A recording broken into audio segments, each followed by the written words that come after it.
இந்த இடத்துல நீங்க பாத்தீங்கன்னா விரியன் பாம்பு குட்டிகளை வரும் கோபத்துக்கு தப்பித்து கொள்ள, so to not escape.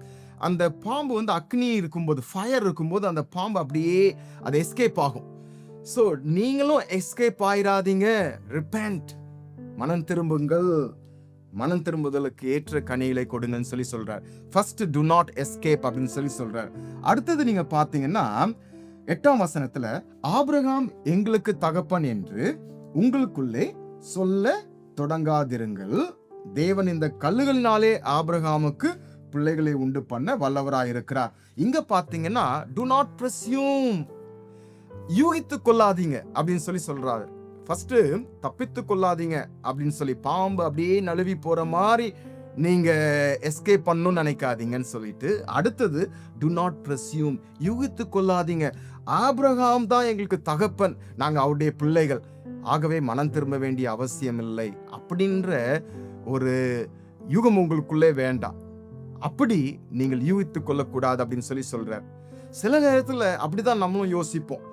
Okay, நான் கிறிஸ்தவ குடும்பத்துல பிறந்ததுனால, அடுத்தது ஈவன் சில நேரத்துல வந்து ஒரு சரியான ஆலயத்துக்கு நம்ம போவதனால, அல்லது சில நேரத்துல சரியான பாஸ்டர் எனக்கு பாஸ்டரா இருக்கிறார் அப்படின்றதுனால நான் மனம் திரும்ப வேண்டிய அவசியம் இல்லை அப்படின்னு சொல்லி யோசிக்க வாய்ப்பு உண்டு. ஆனா மனம் திரும்புதல் அப்படின்னு சொல்லும்போது, அது சரியான குடும்பத்துல பிறந்தது, கிறிஸ்தவ குடும்பத்துல பிறந்தது, அல்லது சரியான ஆலயத்துக்கு போவது, அதன் மூலமாக நான் மனம் திரும்பி இருக்கிறேன் அப்படின்னு சொல்லி கிடையாது.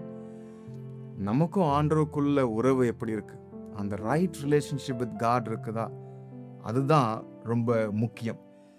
ஸோ ஃபர்ஸ்ட் வந்து டு நாட் எஸ்கேப், தப்பித்து கொள்ளாதீங்க, மனம் திரும்புங்கள் அப்படின்னு சொல்லி சொல்றாரு. அடுத்தது டு நாட் பிரஸ்யூம், நீங்க யூகித்து கொள்ளாதீர்கள் அப்படின்னு சொல்லி சொல்றாரு. மூன்றாவது என்ன சொல்றாருன்னா 9ஆம் வசனத்துல, இப்பொழுதே கோடாரியானது மரங்களின் வேர் அருகே வைத்திருக்கிறது, டு நாட் டிலே, காலம் தாழ்த்தாதிருங்கள் அப்படின்னு சொல்லி சொல்றாரு. Do not escape, do not presume, do not delay, repent, மனம் திரும்புங்கள்.